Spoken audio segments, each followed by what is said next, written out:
8h03 em Campos, de volta com o Folha no Ar ao vivo aqui pela Folha FM, ao vivo em 98,3, pelo Face e pelo YouTube. Você acompanha também daqui a pouco este programa em podcast, logo mais reprise na Plena TV e pela Alexa. É só dar o comando, Alexa, ouvir a Folha FM. São 8h03 em Campos. Campos tem tempo bom, com céu claro, com sol. A máxima para hoje é de 31 graus, mínima de 21.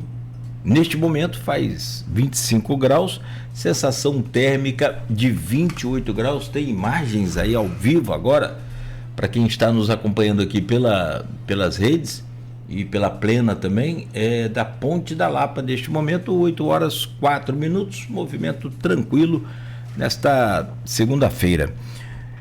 Hoje no programa, com o oferecimento de Proteus, Unimed Campos, Laboratório Plínio Bacelar, Vacina Plínio Bacelar e Radmed Diagnósticos por Imagem, estamos tendo o prazer e alegria de receber aqui a Graziela dos Anjos, cineasta, atriz, produtora cultural, idealizadora, realizadora de projetos artísticos autorais e pesquisadora sobre a violência de gênero e também a sociedade. A gente falava do intervalo aqui, né, o Everton, com o Everton Luna aqui na bancada, jornalista de política do jornal Folha da Manhã, sobre que na verdade ganhou assim uma proporção muito legal, muito bacana. O Fernando Rossi deu uma tacada de mestre e as consequências do Festival Internacional de Cinema Goitacá, assim, a gente não tem ainda. Eu acho que isso vai se renovando a cada ano, e uma delas inclusive a promessa da retomada da escola de cinema pela UENF, que a gente tem aí alimentado e mantido essa esperança viva. E aí veio a pergunta, né? A gente falou aqui com você, por que o vermelho não está no Festival de Cinema Goitacá? Então, Cláudio, o vermelho ele não foi inscrito por conta da metragem.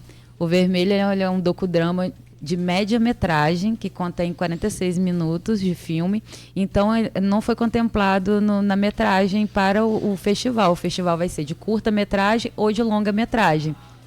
E essa é uma das dificuldades. Falar com o Fernando. Fernando, por que não meia? No próximo, talvez, né? Porque nesse já está tudo estruturado. Não acredito que dê para ele mudar isso agora. Mas, assim, eu acho que foi muito importante esse movimento que o Fernando trouxe para a cidade, né? Aqui se tem muito fazedor de arte, de cultura, de alta qualidade no nosso município.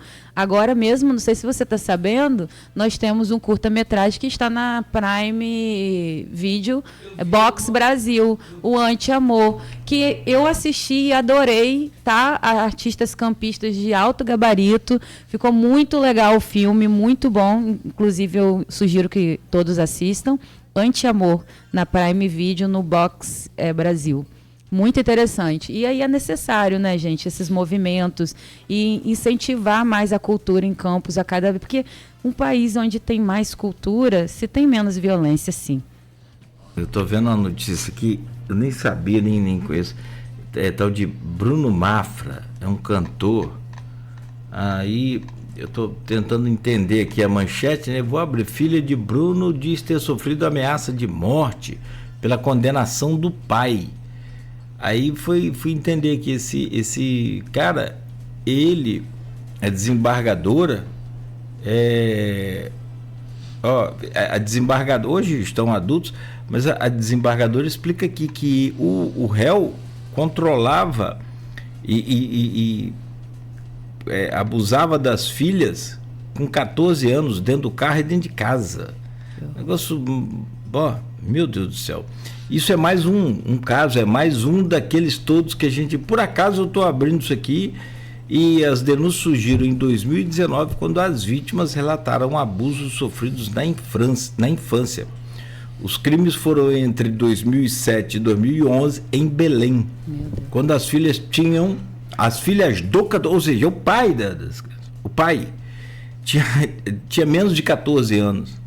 Então, 2007 para cá, você vai ter aí 19 anos. Com 14, elas estão com uma média de 31, 33. São duas. Que doideira, né, cara? Cláudio, eu acho que foi essa semana ainda, a notícia de um abuso de um bebê de 21 dias. Gente, pelo amor de Deus. A gente, durante esse mês, a gente conversou com muitas mulheres, tanto do direito, quanto da polícia, quanto pessoas da área de humana, social, e muitas delas relatam que não é um boom de casos. Não é. É um boom de notificação. Por conta de um pouco mais de encorajamento.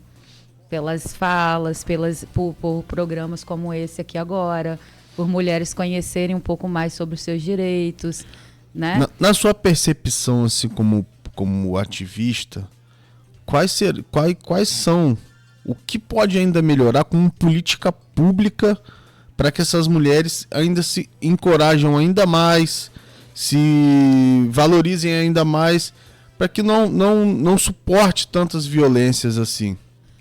A resposta está na sua própria pergunta.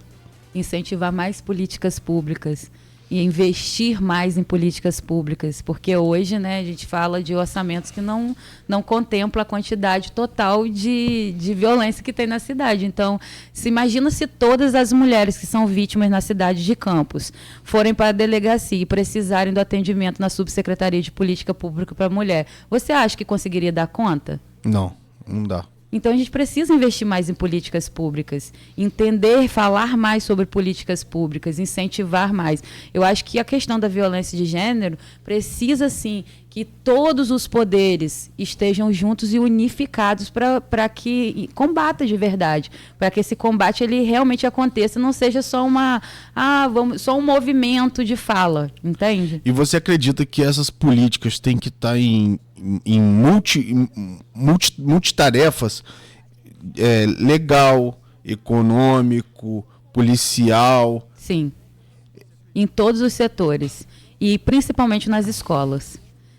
Agora eu fui, nessa última semana, produtora executiva do Cine Itinerante Mulher, que leva a fala um documentário de uma artista de Niterói, a Mariana Tawil, e que fala sobre as mulheres no processo de independência no Brasil, a importância de várias mulheres, né, da história. E é importante falar sobre isso, levar essas falas para dentro das escolas. Nós levamos também a Patrícia, que foi representante do SEBRAE, para falar sobre empreendimento para as mulheres. E levamos a Isadora, esteve conosco, a advogada Isadora, falando sobre leis e falando para os meninos que uma ação deles contra uma mulher já pode ser penalizado. Porque tem leis para adolescentes e jovens, então vão ser responsabilizados. Então, o que eu acho que hoje precisa é de falar mais de mais educação sobre isso, e começando nas escolas, porque acredito eu que é mais difícil a gente conseguir controlar os homens adultos ou fazer a cabeça deles a se mudar. Sempre. Mas eu acredito que educar os meninos é um resultado que a gente vai colher um fruto no futuro de menos violência. Se ele se conscientiza que não está certo, se a gente ensina na escola, eu acho que até o que eles veem em casa eles vão conseguir. Nós falamos muito sobre denunciar.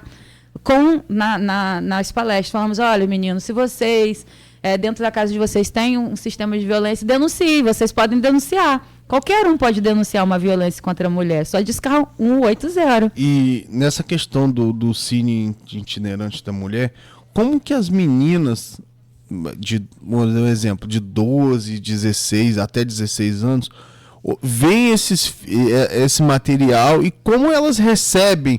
Qual é o feedback que elas dão para vocês, assim? Olha, Everton, para mim foi um pouco duro, que quando eu falei que eu dei meu depoimento, né, sobre violência sexual infantil, e eu dei uma fala muito pontual meninas, nossos corpos são nossos, nos pertencem, não pode ser tocado por uma pessoa que você não queira, tem que ser, tudo com consentimento. Vocês, meninos, não podem tocar no corpo das meninas sem consentimento, porque isso é um crime.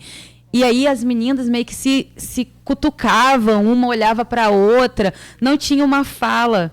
Porque essa fala ela ainda é inibida, entende, Everton? Para uma mulher falar sobre uma situação dessa, ela tem que estar muito confortável, se sentir muito segura naquele ambiente, porque ainda, não, e principalmente quando a gente fala de violência sexual, a mulher precisa se sentir segura para falar sobre isso. E na maioria das vezes não estão por conta do julgamento.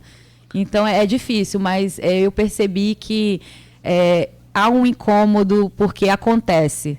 Elas se sentiram familiar com algumas falas, entende? E eu também abordamos lá a questão do... Ah, meu Deus, fugiu a palavra, de stalkear. O stalker. E eu percebi que isso é muito normal nessa idade de jovens, adolescentes e jovens. De artista que sofre com isso, é um negócio absurdo. Sim, mas as meninas na escola, Cláudia, é isso que eu tô dizendo. Tipo assim, não tá fugindo. Os coleguinhas de escola stalkeando as coleguinhas, entende? Então, assim, os meninos que ficam com as meninas, depois ficam perseguindo essa menina via internet. Perfeito, explicado, bem explicado. Tem casos de delegadas que sofrem este tipo de abuso. Para quem não está acompanhando, o stalker é uma espécie de um perseguidor. Um perseguidor digital. Não só digital, começa digital quase sempre, né? E depois passa pro presencial, passa pro físico, é um negócio muito, muito doido. Muito forte. E perigoso. Sim. Porque depois esse jovem vai acabar desenvolvendo outros tipos de violência, né? Mas assim, você, nessa sua percepção, você percebe que as meninas ainda não estão, de alguma forma, preparadas para esse assunto? Não estão. Ainda não estão. Eu acho que essa geração já tem um pouco mais de informação, sim, por conta das redes, da internet e tudo, mas que ainda essa cultura do silenciamento ainda é muito forte. O que a gente precisa fazer são movimentos para quebrar a cultura do silêncio.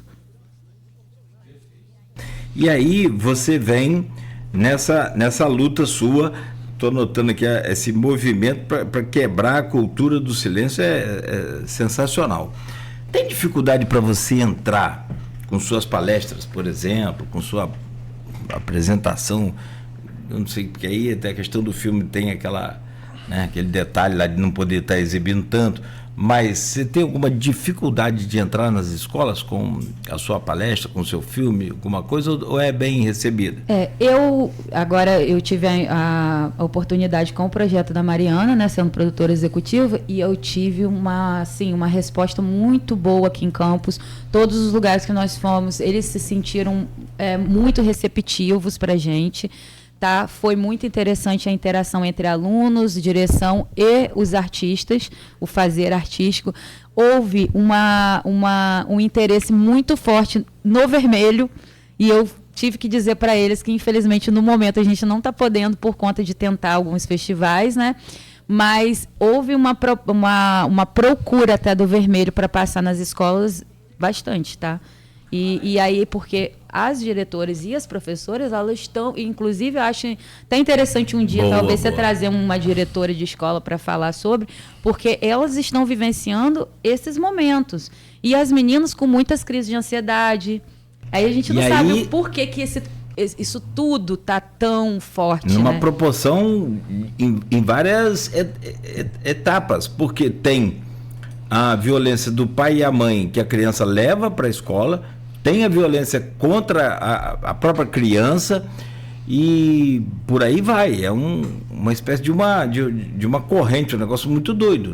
Cláudio, tem uma pesquisa, que agora eu não me recordo nos detalhes tão detalhados, mas tem uma pesquisa que diz que as meninas que mais se cortam, as pessoas que mais se cortam são meninas e mulheres, né? Sim. Então o autoflagelo, a culpa, o medo... Está tudo dentro dessa temática.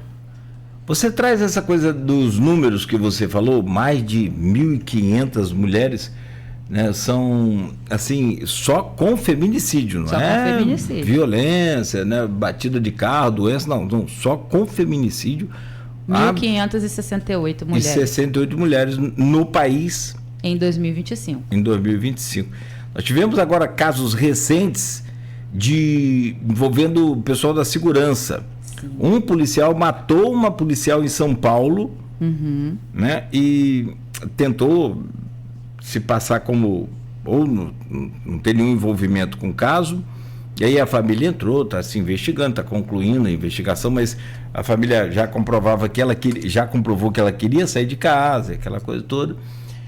E também teve um caso aqui de da guarda. Policial rodoviário federal lotado em Campos, que matou uma guarda municipal em Vitória, no Espírito. Comandante, né? Ela era comandante da guarda. Parece que sim, parece que assim, já é muito difícil uma mulher chegar num cargo desse, né? Porque a verdade é que os homens lideram os cargos de poder.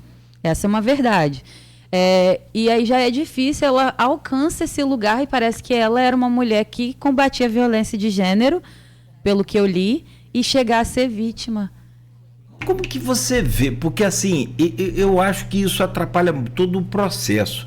Acho não, tenho certeza.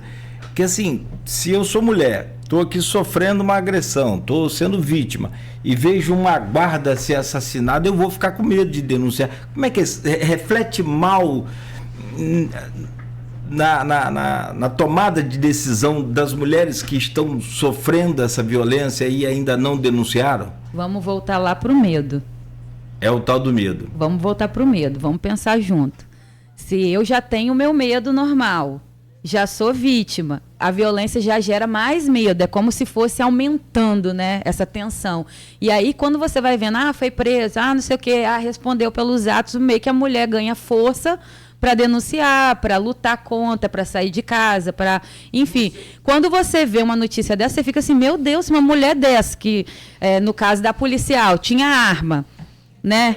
Que era uma mulher armada e tal, não sei o que, não está livre, como que eu, que estou aqui dentro da minha casa, já não estou com muita segurança, já não consigo combater esse agressor, como que eu vou lutar contra isso? Acho que foi até na última semana que uma mulher foi a DEAN, entregou a arma Foi essa semana, né? Essa. Foi. Essa. Entregou a munição do companheiro. Porque ela, acho que devia ter por baixo ali umas 20 munições e um revólver. Ela falou, entregou. Porque ela estava se sentindo ameaçada dentro de casa, né? Sim. E às vezes muitos movimentos falam, a gente vai diminuir a violência contra a mulher armando a mulher. Só que fisicamente a mulher é mais frágil fisicamente do que um homem. Se um homem avançar sobre uma mulher, ele tem vantagem física sobre ela. E uma arma, às vezes, a arma vai se voltar contra ela própria. Eu costumo dizer, Everton, que a violência se acaba com livros, não é com armas. Sim. Entendo a necessidade, né, da autossegurança, né, e de se defender. Assim como mulheres também têm feito treinamentos de luta, né? E, enfim. Mas eu acho que isso ainda não é a solução do problema. A solução do problema está na educação, está em educar e as pessoas entenderem o que é o ciclo da violência e romper esse ciclo. Assim acaba a violência. E eu tenho uma definição para mim, né? A violência da mulher vai acabar a partir do homem. Sim. Porque ele que é o violentador. A mulher pode se fortalecer, se organizar, se reconhecer, se valorizar. Mas se o homem ainda continuar violento, ainda vai ter violência. Sim. Eu fiz uma dinâmica com os alunos, eu falei, meninas, quem aqui se sente segura e andando na rua e não tem medo de sofrer violência? Todo mundo levantou a mão. Aí eu peguei e falei assim, meninos, se vocês não fizerem violência contra a mulher, a violência termina ou continua? Aí todo mundo em coro, termina, entende? Então, se o homem para de violentar, a violência contra a mulher acaba. Grazi, mas tem mulher que comete violência contra a mulher. Sim, existe também. Mas é menos, gente. Não tem. A gente não está falando de um número expressivo, de uma coisa que realmente.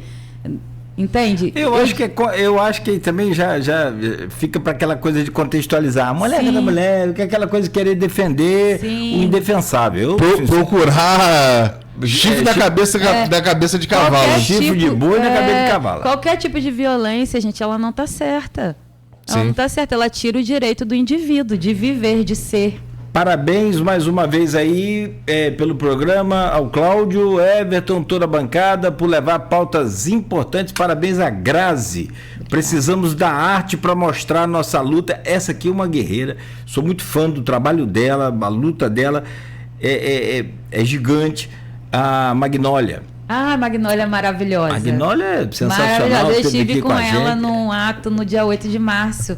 Ela falou aqui, exato. E ela falou sobre isso. Cláudio, você quando vem para a rádio, você tem medo? Eu falei, sim, eu venho precavido, o espírito vem armado, é um bandido, é uma coisa. Ela falou, pois é, nós também, mas só que você tem medo de ser estuprado? Eu falei, não, nunca pensei nisso, nunca, né? E aí é o que ela falou, pois é, eu venho porque quando ela vem cedo, às vezes o centro está tudo fechado ainda, então anda num lugar deserto, que ela quis dizer. O medo não é só de ter um celular roubado, uma bolsa roubada, é de ser estuprada. É um negócio assim, absurdo de pensar. Você está no século XXI, cara. Você está em plena aí a modernidade, a sofisticação, a globalização, a tecnologia tomando conta de tudo. Mas ainda assim, você tem casos que a gente acompanha aqui ao longo dos anos que são um absurdo. Teve casos de estudante do IFE, lembra disso? Que foi arrastada para dentro de um terreno baldio, de uma obra. No filme a gente tem uma cena dessa. Tem uma cena dessa? Uma menina, e é real, é história real. É de Campos? É de Campos. Então, eu não sei se foi essa, mas é uma que saía do IFE. É baseada na história real de Campos. É uma loucura. E aí vem... No filme tem uma fala que casa muito com isso daí: o medo me busca no escuro. Na saída de casa eu temo, mas em casa eu estou realmente segura? Aí tem uma resposta: não, eu não estou segura perante a vontade cruel do homem. Então é muito complexo. E ainda falando sobre a Magnólia, nós estivemos nesse ato no dia 8 de março, né? Chegou uma mãe que tinha acabado de perder uma filha em dezembro, de 20 e poucos anos. Gente, era uma coisa dilaceradora, que você via a mãe, a tia, deixou duas menininhas, deixou duas crianças. Você via aquilo, a mulher estraçalhada, aquela família destruída. E no filme a gente tem uma cena que aborda o terror que fica. E o terror que fica é justamente esse. A vítima fatal volta dando um relato no filme. Mas é justamente isso, é o terror que fica nas famílias. Como que essa família segue depois disso tudo? Os órfãos do feminicídio. Nós temos aqui na UENF uma pesquisadora que está fazendo doutorado sobre os órfãos do feminicídio, que é uma questão muito importante a ser também o poder público a olhar para isso, as políticas públicas. Muitas das vezes essas crianças não têm nem acompanhamento psicológico. Então, é necessário investir, Everton, em políticas públicas para esse tipo de coisa também, entende? Sim. Como é muito abrangente as necessidades nesse embate.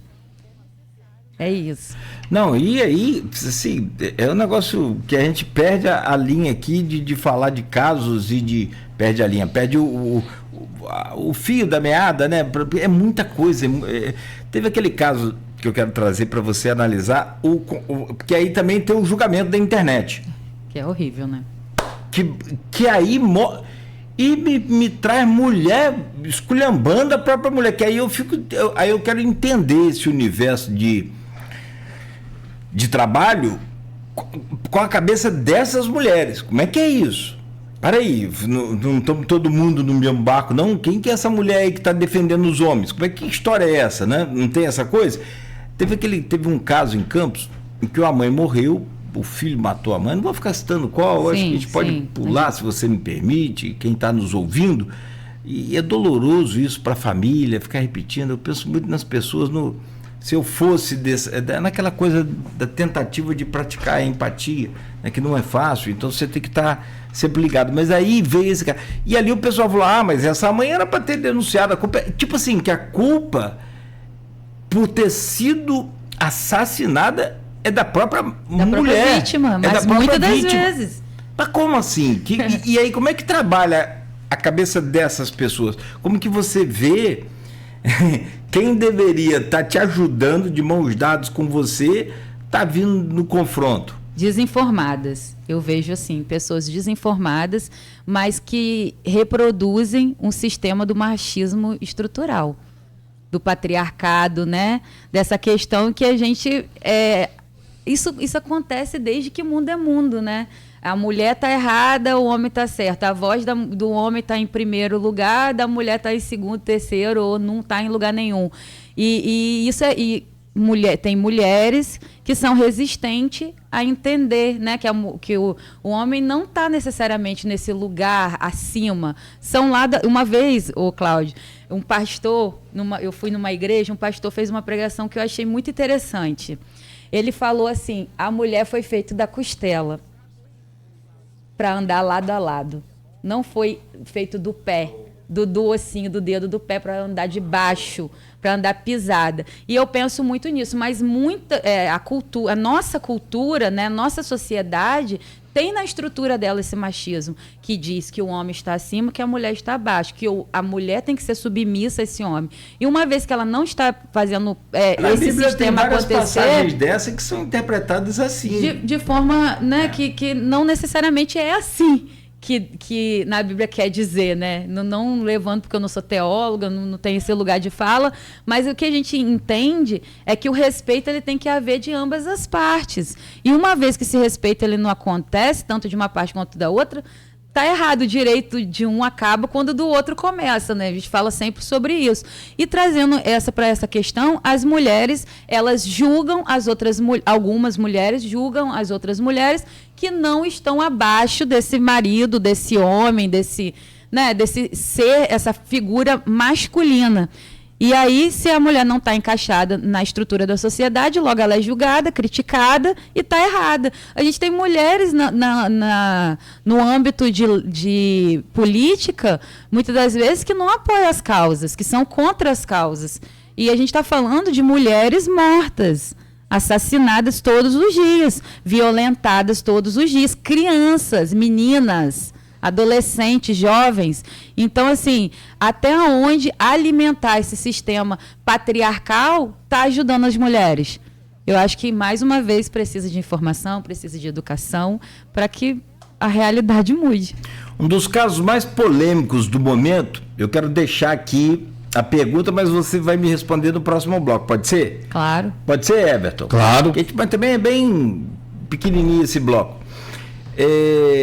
Que está tocando tudo que é lugar aí, rede social, está incrementando, está movimentando tudo, que é a Érica Hilton ter assumido a comissão da mulher na Câmara dos Deputados. Érica Hilton, mulher trans, assume a comissão das mulheres. Eu ouvi vários pontos, ouvi uma fala de uma secretária de Niterói, contestando a presença dela. Quero ouvir a sua. Já ouvimos aqui algumas pessoas também. Sim. O próprio prefeito Vladimir falou aqui. Eu falei: peraí, você tem alguma coisa contra? Ele também explicou. Tá aí. Ouvimos o pastor Henrique Vieira. Henrique Vieira, exatamente, perfeito. Também sobre o caso, deputado federal. Pelo PSOL, companheiro de... pelo PSOL. E bom, ele é pastor. Interessantíssimo. Não, isso. É pastor. Não, e foi a primeira pergunta de Aloysio. Eu falei, meio contraditório, não é assim? Sim. Resumindo a pergunta que a Aloysio Ou não, fez. Né, Cláudio? Ou não. Porque aí ele está seguindo os ensinamentos de Jesus, né? E aí veio a resposta dele. Isso aí, a resposta dele, pastor Henrique Oliveira é deputado federal do PSOL. Eu falei, mas ele é pastor mesmo e atua como pastor. E assim, na própria fala dele, né? Calmo, sim, tranquilo, sereno, umas apertadas daqui e dali, ele tranquilo, muito bom. Mas você me responde no próximo bloco. Com certeza. O seu parecer, a sua opinião, essa coisa toda, para a gente seguir aqui e partir para o último bloco neste programa de hoje com a Graziela dos Anjos, ao vivo aqui com a gente, cineasta, atriz, produtora cultural, idealizadora e realizadora de projetos artísticos e autorais e pesquisadora também sobre a violência de gênero e sociedade, junto com o jornalista Everton Luna aqui ao vivo com a gente. Rápido intervalo, a gente volta a seguir. Oferecimento de Proteus, Unimed Campos, Laboratório Plínio Bacelar, Vacina Plínio Bacelar e Radmed Diagnósticos por Imagem. A gente tem